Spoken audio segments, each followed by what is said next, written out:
zharmonizovať to miesto, ktoré patrí priateľke Michelle, je to tá milá, pekná asistentka, ktorá vás vychádzala. No a je to prvá diskusia, alebo môžeme nazvať aj beseda, v prípade posedenie, ktorú by sme chceli verovať pre vás všetkých, ktorí máte záujem o niečo hlbšie, nejaké poznanie, ktoré není čisto iba o tej hudobnej tvorbe, ale aj môžete sa pýtať otázky medzi nebom a zemou, o čomkoľvek, o našom súkromí, o hudbe. A ako prvú otázku by som sa spýtal ja vás, že kto bol včera na krste albumu Alchymista?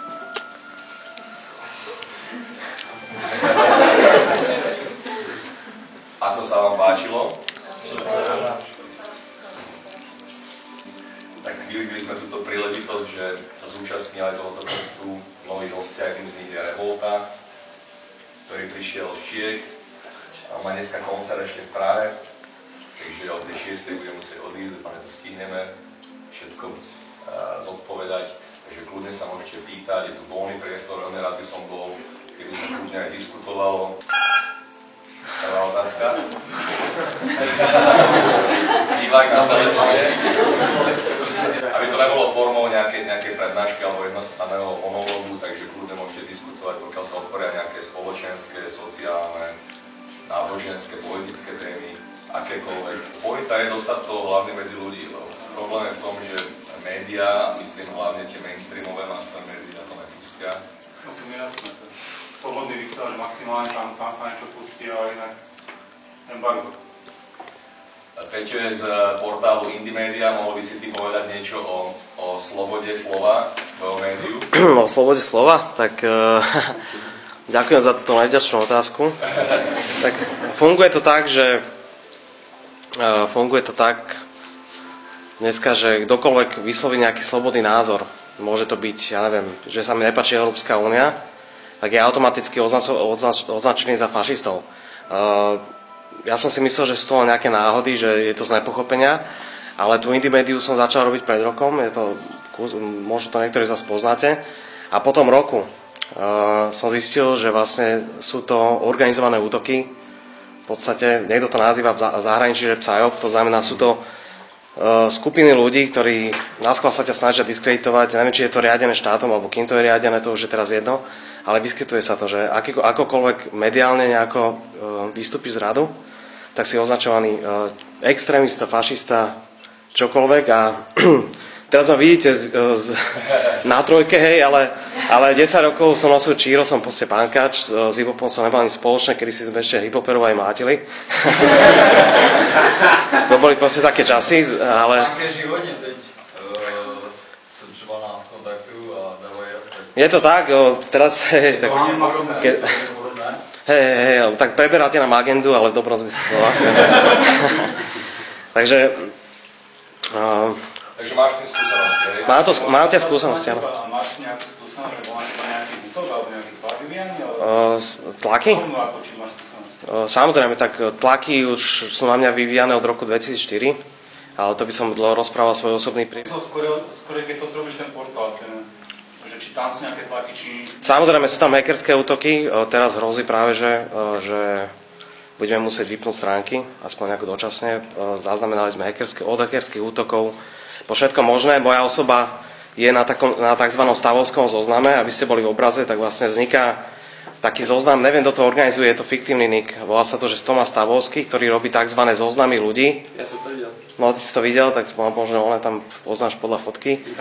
Tak, je to virtuálna postavička, ale nie je vôbec dôležité, kto je za tým, vôbec ma to nezaujíma, nechcem potom pátrať, len vám chcem vysvetliť, že dneska akokoľvek vystúpite z radu, tak sa ocitnete na tzv. Stavovskom zozname, čo nebolo ani za najväčšieho totalizmu, ja neviem, to robili možno naposledy nacisti, že robili nejaké zoznamy ľudí, že wanted, hej. To nerobili neviem, ja som tedy nežil, ale tak nemal také informácie, že by sa to tedy nejako robilo, ale problém je v tom, že teraz sa tu hráme nejakú demokraciu a tak ďalej a súčasťou tejto tzv. Demokracie sú len doslova takéto zoznamy ľudí, ktoré vznikli nedávno a vzniklo to práve na základe toho, že vznikajú tieto alternatívne médiá. Dovtedy to nebolo, pretože to bol iba mainstream a verejnoprávne médiá, ktoré boli vždy nejakým spôsobom kontrolovateľné. manipulovateľné, ale ako náhle vznikli tieto nezávislé médiá, tak vznikli aj tzv. Tieto zoznamy ľudí, ktorí sú označovaní za extrémistov, fašistov a tak ďalej. No. Takže to je taká moja skúsenosť. Ľudia v podstate, hej, že náboja máme aj ten systém. Tak ono je to samozrejme, ale tam je úplne iný problém, že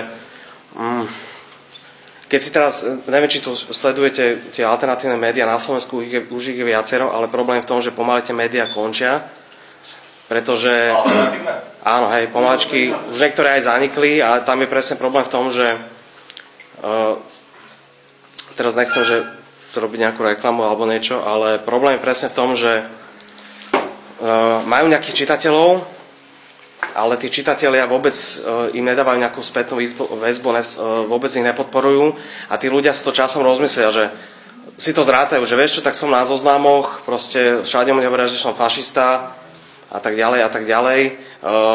Robím to zo svojich peňazí a mám ešte svoju rodinu, robím to vlastne, častokrát si to aj dotujem, robím to na úkor svojej rodiny, takže častokrát sa stáva, že teraz je také móde, že tie médiá alternatívne proste nejakým spôsobom idú dole, čo je veľká škoda a to je taká výzva, ja nehovorím teraz, že pošlite mi proste 100 eur alebo koľko, ale len tak, že začnete sa zaujímavať o tie alternatívne médiá a už len to, že to dáte niekde zdieľať alebo vylepete nejaký plagát, že ľudia, pozrite si to, tak urobíte pre tých ľudí aspoň nejakú satisfakciu, že keď už to robia proste zo svojho presvedčenia. Tak, aby to... Aké východisko z tejto situácie? Je tam nejaká šanca? Je tam šanca. Ja vám to vysvetlím takto, že už len to, že čítate tie alternatívne médiá, tak tie alternatívne médiá si na základe toho dokážu urobiť nejaké príjmy, aspoň z reklamy a tak ďalej, ale hej, takže nechcem hovoriť, že východiskom sú peniaze. Ale samozrejme, keď majú tie alternatívne médiá nejaký príjem, môžu si zdokonaliť techniku, môžu nabrať nejakých ľudí, ale hlavne môžu to, teraz je to také, že aj ja to robím proste na úkor práce, na úkor frajerky a tak ďalej, ale už len tým, že proste podporíte nejakou formou tieto médiá, že tam kliknete, majú príjmy z reklamy, tak už to môžu robiť na full time a už to neberú len ako koníček, ale už to proste berú ako profesiu alebo službu tomu národu, hej, alebo službu ľudu, hej. Takže to je to východisko, že stačí na začiatok podporovať tých ľudí, aby boli čítaní, pochváľte ich, zdieľajte ich články a nejakú aspoň základnú úctu tým ľuďom, pretože momentálne tá základná úcta nie je proste. Indymedia funguje rok, ja nehovorím, že máme veľmi dobrých čitateľov, pochvália nás, niektorí nás aj podporia finančne, ale častokrát máme úplne strašne veľa takých kritikov, ktorým napíšu, že vieš čo, máte nekvalitné video, hej? A takýto proste, hej, robíte nekvalitné videá a vôbec sa nezamyslia nad tým, že proste my nezme, vôbec sa proste nezaoberajú sa neopýtajú, že ako by som mohol tým ľuďom pomôcť, aby tie videá mali napríklad lepšie, hej. Takže to je taká neviem, co to volá, že Čechá školství, ale je to aj proste typická vlastnosť na Slovensku, hej, oboch národov, že vlastne sa snažíme, viac kritizujeme, ako by sme sa zamysleli nad tým, že čo môžeme tým ľuďom pomôcť, aby to bolo lepšie. Alebo konec koncom to pomôže aj mne. Takže jedným z riešení je práve takéto hromadné zhromaždenie uvedomelých, prebudených ľudí. Tým chcem povedať to, že troška by sme sa mohli poposúvať. Mohli by som ešte tak, čo chcú ísť ďalej medzi vás, poďte dopredu a kde máte medzierky, zmačknite ich. Presne tak. A keďže sme na jednej lodi, tak súciťme aj s tými, čo chcú ísť ešte dnu aspoň. No a poď... sme takúto návštevnosť, keď sme vedeli, tak otvoríme internet. Hej, ale čo chcem povedať ešte, aby som ti dokončil teda myšlienku, tak vy by ste sa mali, hlavne ľudia, ktorí ste už tak, napríklad vy dvaja, konkrétne by ste sa mali na tým, že zamyslieť, vy to aj robíte svojím spôsobom, pre Indymedy by ste to spravili, ale problém je v tom, že mňa ľudia napríklad nepoznajú, a nemám u nich nejakú takú váhu, ale vy ste, myslím si, že už dosť uznávaní ľudia alebo umelci a vy máte, tak. A vy máte práve, že v tejto chvíli takú tú moc, že vás ľudia počúvajú a môžete práve tieto alternatívne médiá podporiť, či už na svojich stránkach alebo na tom Facebooku, lebo na vás ľudia viac dajú ako na ľudí, ktorých vôbec nevideli, nepoznajú nás, takže... Myslím si, že každý má čím prispieť. Jasne, samozrejme. Pospájať sa, vytvoriť takú sieť dobra. Tak. Ja sa chcem spýtať, nedalo by sa podporiť tie indie média tými 2% zdania? Dá sa, jasné, samozrejme. Združenie, hej. Normálne, keď ideš na stránku Indymedia.sk, tak tam máš, že ako nás podporiť a tam máš vytvorené tlačivá, iba si to vytlačíš a dáš to účtovničke. Alebo... My sme občianske združenie, samozrejme. Ale tak, samozrejme, že treba robiť aj... Treba aj kontrolovať tie alternatívne médiá, pretože tie alternatívne médiá sú tiež všelijaké a môžu zájsť do extrémov a treba byť voči nim samozrejme aj kritický, ale za obsah a treba pozerať na transparentnosť. To znamená, že napríklad aj Slobodný vysielač, ale hlavne Indymedia má v podstate, keď kliknete na náš web, tak si môžete stiahnuť komplet účtovníctvo, vidíte, kto nás podporuje, či nie sme nejaká finančná skupina. A toto je taká novinka vlastne, s ktorou sme prišli, naše médium, že vlastne ktorýkoľvek z vás si môže skontrolovať, že nie sme naozaj platené nejakou pentou, sú tam výpisy účtu, sú tam výdavky, proste keď si kúpim za to Coca-Colu. Tak... žiadna penty, hej? Teraz už je taká výhoda, že ide sa schváliť zákon, že už vlastne nejaký vklad už nebude v podstate skoro žiadna hotovosť, takže musí to byť registrované, takže... Dámy, to musím spomenúť jeden z príkladov extrémov. Týka sa to aj nás dvoch, týka sa to aj tohoto centra, o názvu tohoto centra. Pred chvíľou sme sa zrovna o tom bavili, že jeden extrémista na internete, neviem, či si sa s ním stretol, nás označuje za iluminátov. Počkaj, ale tých je viacero, takže povedz... Viacej, konkrétne jedna stránka, nebudem... Aha, jasné. Aby som zbytočne neprikladal dôraz a pozornosť tam, kde to není potreba. No a vlastne... označuje nás za iluminátov, troška tam na nás poluje doslova, konkrétne na mňa, lebo som spomínal, že mám si takú skúsenosť, že mal som nejakú diskusiu na internete a vysvetlo, že on je mormon, pôsobil na mňa ako dogmatik, ako náboženský fanatik a dotklo sa ho, keď som zdieľal na svojej stránke nejaký príspevok, nezrovna lichotivý pre nejaké náboženstva, tak začal na mňa polovať, k tomu pridal ešte revoltu, Spirit samozrejme a doslova nás opisuje ako to najväčšie zlo. Koľko má rokov? Vyzerá taký okolo tých 20 rokov, je to chalan z Plzne, nejaký Jakub Sobek a aktivista. Koľko má žien? Aktivista, ktorý proste bojuje proti antisemita, proti židovskému štátu a vyvíja takéto aktivity. Takže najväčšia zbraň, alebo to najlepšie riešenie, aké existuje, alebo doslova urážka, je ignorácia. Určite. Nevenovať pozornosť, lebo keď sa na ňu upriami človek, tak ho posiluje, sťahuje to dole. Ja som cítil, že keď som s ním písal, som sa necítil dobre. Ja to práve, že robím takto, tak sofistikovane, že ja tým kritikom poďakujem.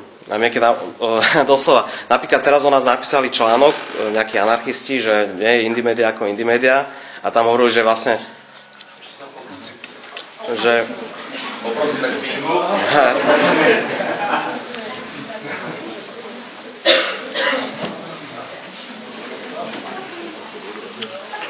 Začína mi to pripomínať scénu z filmu Parfém. Videl niekto Parfém?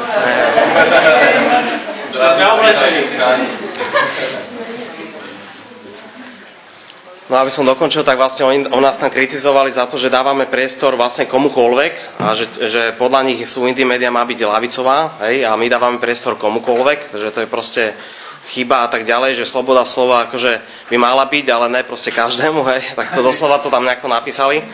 A dosť taký nalichotivý článok, ale ja som sa zachoval asi tak, že dal som ten článok, doslova som ho dal zdieľať na našom Facebooku, aby si to každý prečítal a tam poďakoval som, že ďakujem teda svojím spôsobom za kritiku, aj keď proste vždy si my budeme brániť tú svoju filozofiu, že každému chceme dať priestor, každému môže slobodne vyjadriť, lebo o tom sloboda, podľa mňa, sloboda prejavuje základným pilierom demokratickej spoločnosti a to si myslím, že to tak je, inak by to podľa mňa asi nemohlo byť.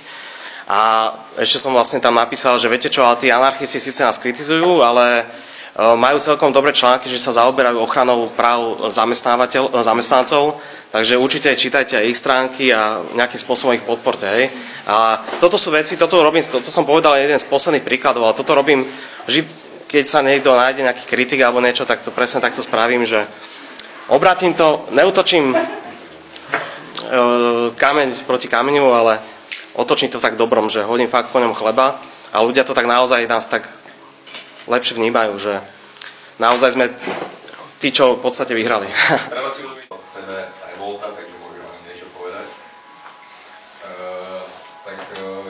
Co to znají, co to neznají, není to jenom o cvičení. To cvičení byl vlastně jenom takový nástroj, jak upoutat pozornost těch mladých na to cvičení, ale bude to více pak do té spirituality, do sebeléčby, zdravého životního stylu, protože, jak říkám, jenom ve zdravém těle se nejlépe rozvíjí zdravý duch a jenom zdravý duch plodí zdravou mysl. Proto dnes žijeme v nezdravé společnosti. Je to tak, člověk, který není zdravý a je to velká spojitost, kterou si lidi hodně neuvědomují, že vlastně i ty potraviny, ten vzduch, i ta voda, kterou do sebe dáváme, tak nám dává určité vibrace a na čím vyšších vibracích jsme, tak tím více se nám fakt otvírá ta mysl a jsme otevřenější, což je toho cílem.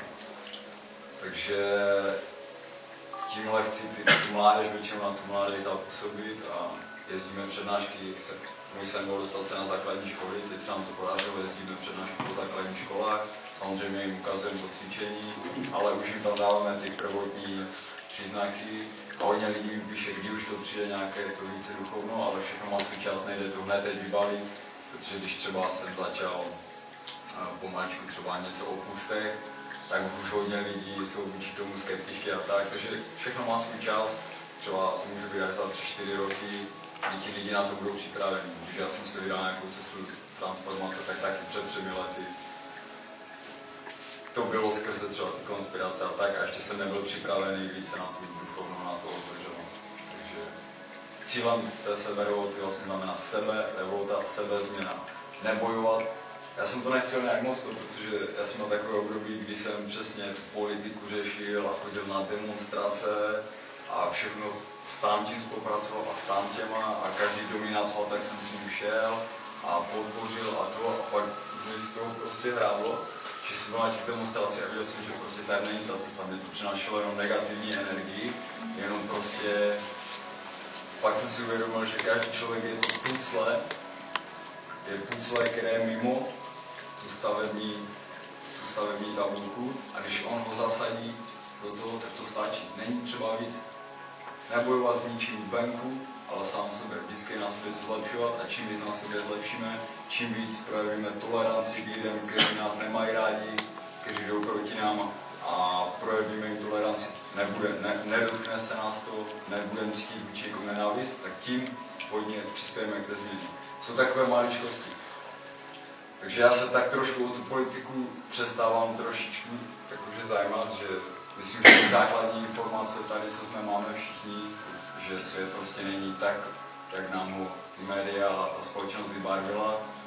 Podle mě to stačí vědět a pracovat na sobě a hledat cestu, být v něčem, najít si něco, co máme rádi, jít si za tím, snažit se v tom být dobrý, ale hledat vždycky cestu, že pro mě, když je někdo v něčem dobrý, nejlepší, OK, ale co dál? To je všechno. Uznáváme sportovce, uznáváme celebrity, uznáváme lidi, když jsou v něčem dobří, ale pro mě není hodnota být dobrý, ale díky tomu vlivu uvědomit si ten vliv a předat něco druhým. Takže tak. Chceme-li změnu, začněme u sebe. Je to takové to klišé, ale prostě je to největší pravda. Nemůžeme udělat ostatní lidi šťastné, pokud nejsme šťastní my sami. Presne tak. Vypracujeme na sobě a buďme vzorem pro ostatní. Potom to je. Navážem na to, že si spomínal s tým odkrývaním kariet, to nazve. Skrátka všetko má svoj čas a miesto a netreba ľudí zbytočne odplašiť. A veľmi správny postup, týka sa to aj mňa a mojej premeny transformácie, začať do toho fyzického tela. Toto sú tie základy tej pyramídy, tej osobnosti.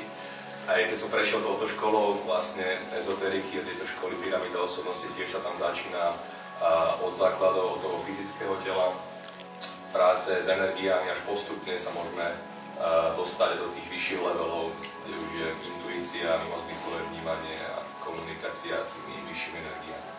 To jsou věci, které nejdou vlastně slovy, jak kdyby obsáhnout a popsat přesně člověku, který s tím moc ještě neposunul. Jak se říká, ta nejvyšší moudrost je nevyslovitelná. To je prostě, když si něco čteme, nějakou knížku nebo určitě všichni víte, tak to nějak uvnitř prostě cítíme a nedokážeme to pak nějak dát najevo. Takže proto se o těch věcech špatně třeba mluví s lidmi, kteří k tomu nejsou otevření. Takže věřím, že se to bude zlepšovat, ten duch společnosti, díky hudbě, díky médiím, díky informacím a postupem času to bude lepší a lepší. Takže platí pravidlo, že učiteľ prichádza, keď je žiak pripravený, takže poznám to aj z vlastnej skúsenosti, to viete, keď čítate nejakú knihu, nič vám nehovorí, absolútne vás ako keby odchádzala a o pár mesiacov, rokov sa k nej dostanete a zrazu vás to úplne chytí, dostanete sa do hĺbky a rozumiete, takže je to o tom, že máme nejakú tú evolučnú krivku a podľa toho nám chodia do života rôzne situácie, či už sú to ľudia, dokumenty, knižky, akékoľvek informácie, to je tá synchronicita, čo nazýva psychológ Jung. Máte nejaké otázky, kde sa pýtajte, alebo zapojte sa, povedzte o svojom príbehu, osobnej premeny, kľudne. Všímejte si třeba detailu, když jste v knihovně a zavadí to nějakou knihu.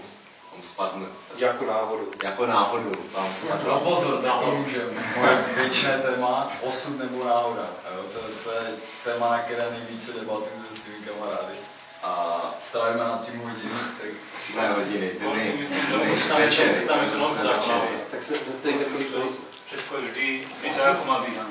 No, pokud je něco osud, tak mi to zavání nesvobodou a že ztrácí hodnotu rozhodnutí člověka. Osud je v tom, že ty dojdeš po nějakou cestu, dojdeš na nějakou žlatku, po svém životě. Aby se rozhodneš ten ale. Rozhodneš sa, v podstate, ale chceš žiť, ale aj tak je to tvoj osud. Tak áno, ale je to v rámci tvojho života. Ale ako keby tá koncová cesta bola vypísaná. Tak ale ja si učím teda. Hej, ale potom by sme si sám Ty prídeš na tú cestu a máš doľava a doprava a viac sa ti ľúbi doľava. Možno nám pomôžu dva pojmy. Staroveky Sumeri použili na to výraz. Jedno bolo predurčenie, druhé bolo osud. A predurčenie ako keby nejaká preddispozícia do môjho života, že mám nejaké poslanie napríklad na poli hudby alebo tvorby. A všetko ostatné v tom je osud, ktorý si sám vytváram tou slobodnou voľbou a zodpovednosťou. Takže predurčenie je nejaká tá astrológia, to nazvem, proste nejaká dánosť, nejaká šablóna, ale zvyšok už tie detaily si dotvára každý sám. Ja vám to trošku upresním, až dovolíte na záver. Nech sa páči. Keď sa sem hore zrodíme, pretože cestujem mimo túto realitu a bolo mi to, ďakujem, dané do daru tým pomáhať ľuďom, tak sú jasne hore vidieť, že si tvoríme rámcový plán. Ak to voláte osud, povedzme, ja to volám nejaký rámcový program, kde si vytýčime, tento život mám sa vysporiadať s poslaním duchovného učiteľa, s egom, s rozdávaním sa, proste rámcové body. A keď sa sem vtelíme, samozrejme ten program musíme zabudnúť, lebo by sme mali našepkané skúšky, vopred by to tu nebolo zaujímavé a sme v dimenzii, kde sa rodíme cez nízke vibrácie hmoty, takže ten duch cez ňu rozrezonovaním na nižšie vibrácie zabúda, aké sme si dali plány. No a keď prídeme sem dole, postupne sa rozpomíname tým, že sa učíme a niečo stretávame, nejaké skúsenosti, poznatky ľudí, knihy, filmy, na to, čo sme si tu vlastne postupne my zadali. Takže niekto sa na to pekne chytí, to sa učí treba aj v tejto škole a vie v tej intuícii ďalej šlapať a vidí tú cestu, ale my si dotvárame detaily. Či sa s egoizmom vysporiadam cez môjho muža, 2, 3, 5, alebo deti, alebo babku, už si tu dosporadúvávame cez naše prebudené alebo ešte spiace vedomie. Takže niekto má povedzme 5 rovnakých partnerov a stále povie, bol to sebec, prečo furt stretávam sebcov? A keď konečne pochopí, že to je vlastne zrkadlenie, ako trebárs on sa správa k sebe sebecky, že myslí viac na iných než na samého seba a že vzťahy sú zrkadlením, čo nám tu našepkávajú, začne si viacej vážiť seba, vyžiari to do priestoru a chytí partnera alebo človeka, ktorý mu pomôže zrazu tým, že si ho bude vážiť a sa k nemu úplne inak chovať a zrazu karmu so sebectvom úplne ukončil a rieši nový program a takto sa to vlastne odvíja. Takže my si tu dotvárame detaily. Mnoho partnerov si ľudia myslia, že sú nám osudovo daní. Osud má len rámec čo máme pochopiť v partnerstve a s kým sa na to podujmeme, to si tu dotvárame podľa uvedomenia. Náhoda naozaj neexistuje. Je to výsledok nášho myslenia a našich emócií, ktorými priťahujeme energie, situácie a ľudí. A môžeme to dokonca vedome usmerňovať, keď ovládneme silu mysle, čo vedeli staré kultúry, a tým si už tvoríte osud takzvané, alebo životnú cestu podľa svojich predstav. A vtedy vyhrávate nad tou nevedomosťou, že niečo príde sa zdanlivo zdá náhodou. Človek ako vymkne tomu Matrixu v podstate. Presne tak. Matrix vlastne nás ovláda, keď my nevieme, ako funguje a sme na úrovni, poviem to, detí v škôlke, ktoré musí učiteľka viesť za ruku a diktuje program. Teraz obed, teraz spánok, teraz tvorba. A keď z toho vyrastieme, už tú učiteľku nepotrebujeme, pustíme ju, ideme preč a my si diktujeme, kedy chcem ja tvoriť, kedy chcem ja žiť, alebo čo chcem ja dosiahnuť. Takže vyslobodiť sa z tohto Matrixu a z tejto reality môžeme uvedomelým prebudením, keď začneme vedome pracovať na sile mysle, obrazotvornosti, tvorivosti, čistote túžob a začneme ich cieľene kontrolovať, aby tam nebolo nič negatívne. Fakt je svět jedno velké zrkadlo toho, co myslíme a cítíme. Můžu něco říct k tomu, co jsi říkala? Ty jsi mluvila o poznání. Já vám chci jenom všem říct, že slovo poznání znamená, že když to poznám, tak už jsem to dříve znal. Jo? To znamená, opravdu už jsme šli s tím daným rámcem, kde jsme věděli, a protože tím, jak jsme přecházeli do té reální v podstatě hmoty, tak ta vibrace zmizela, ta duše zapomněla, a když říkám o něčem, že jsem to poznal, tak to znamená, že to je to dříve znal. A druhou důležitou věc, kterou chci říct, když se tady bavíte o náhodách, náhodu to vyhodnocuje jako z principu mozku. Mozek je superpočítač, který umí pouze to, co se naučil od narození až doteď. Takže mozek vychází z matematických základů a matematika říká, že když je něco 1:1 miliardě, tak je to vlastně náhoda. Ale ten princip je natolik dokonalý, ten vesmírný systém, že on právě využívá těchto jakoby rovnic 1:biliardám a vždycky se trefí. To znamená, že pokud vás má minout kulka, tak vás mine o 1000 průřezů vlasů právě proto, že to je přesně tak naplánováno. Jo? Takže to, že si říkáte, že to je náhoda, tak to je pouze pohled vašeho mozku a to, že vychází z matematických základů. Takže a to, že to není náhoda, je... Co? Výsledek, když ne mozku, tak to... Počkej, ale... Našeho co označuje, že... Našeho zpracování, jak my si to... Ano, správně. Ano. A my to označujeme jako náhodu, ale někdo s větším nadhledem by to označil jako dokonalou matematickou rovnici, která tak přesně vyšla, protože byla dopředu tak spočítána. Ale náhodu, jak jsme spávali, náhodu učíme vždycky nějakou věc, která, nebo ne, která nám nedává jakoby...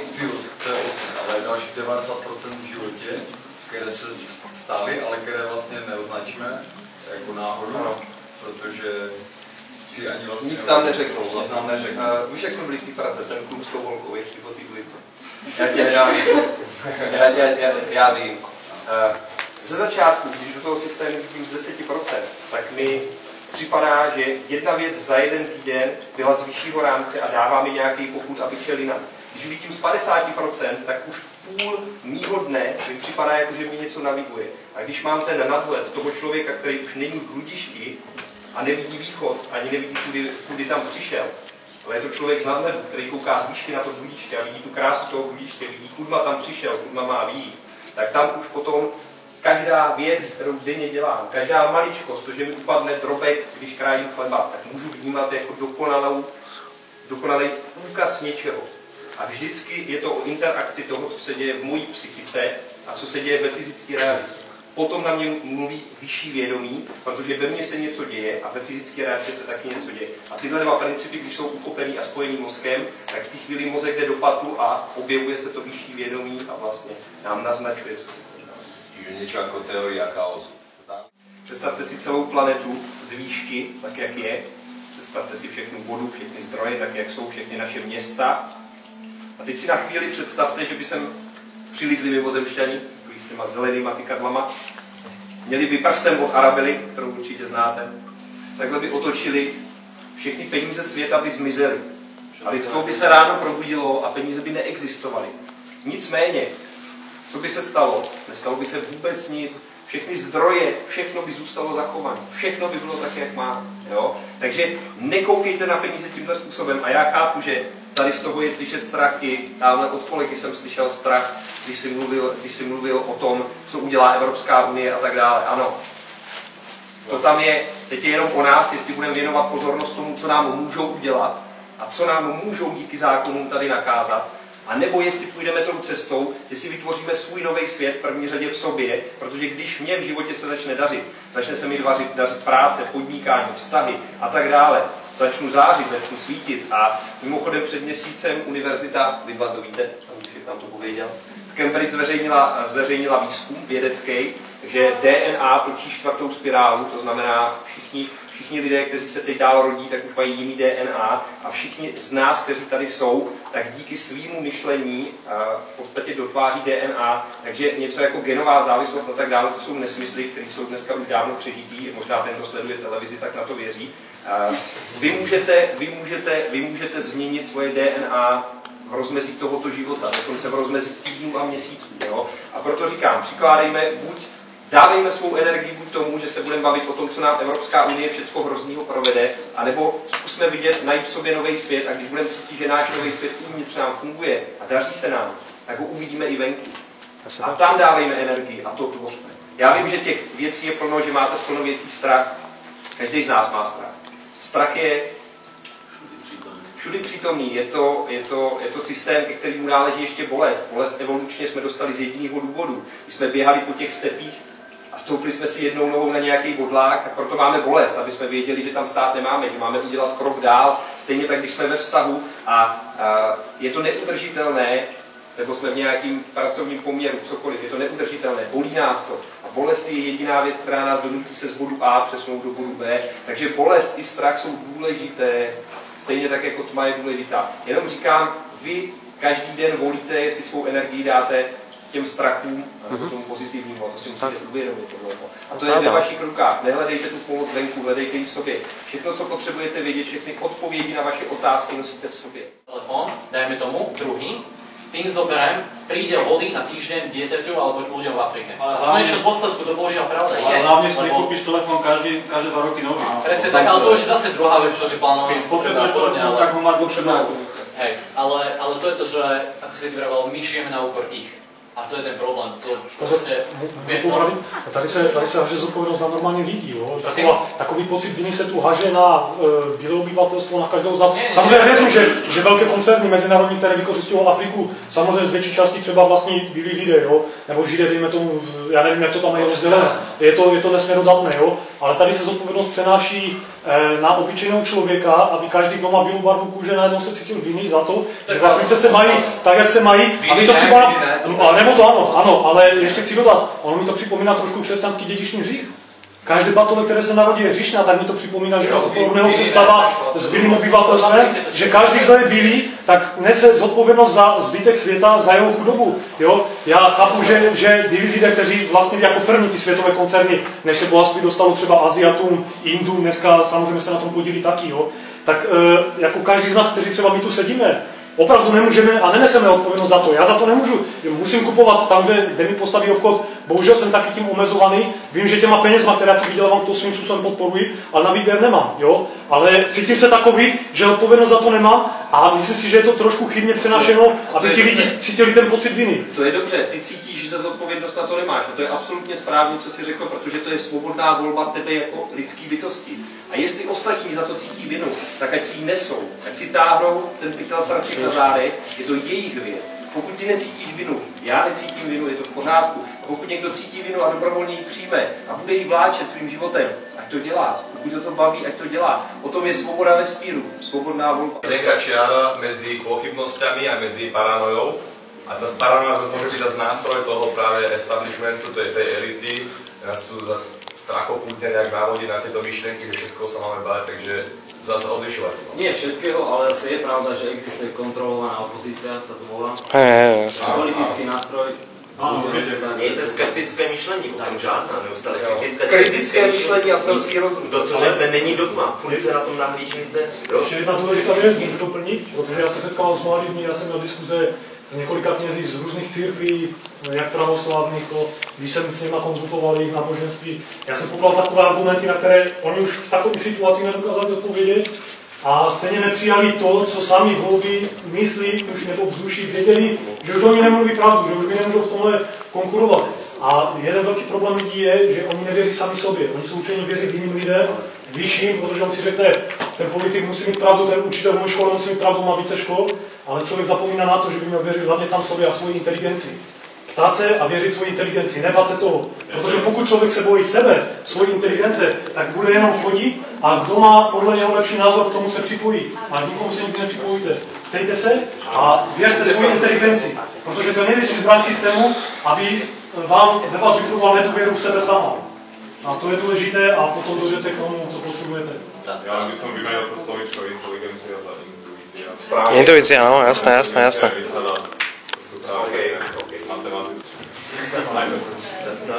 A jenom chci říct poslední věc, že Michal zase krásně říká, ekonomika lásky, když to je takhle blbě řeknu, nebo princip té lásky je v tom, že když ji dáváte, tak se vám mnohonásobně vrací. Když to byste takhle postupovali v dnešním světě, to znamená, svou výplatu bych dával tobě, abys byl šťastný, tak já bych skončil úplně prdeli, jo, pak bych umřel. To je rozdíl mezi ekonomikou, tak jak tady panuje, a mezi tou vesmírnou ekonomikou, kdy opravdu, když dávám ze sebe tu lásku, která mě nic nestojí, poděkuju, usměju se na toho člověka, to je to, co se mnohonásobně dá. Takže ďakujeme, že ste prišli dneska a môžete sa preťažiť.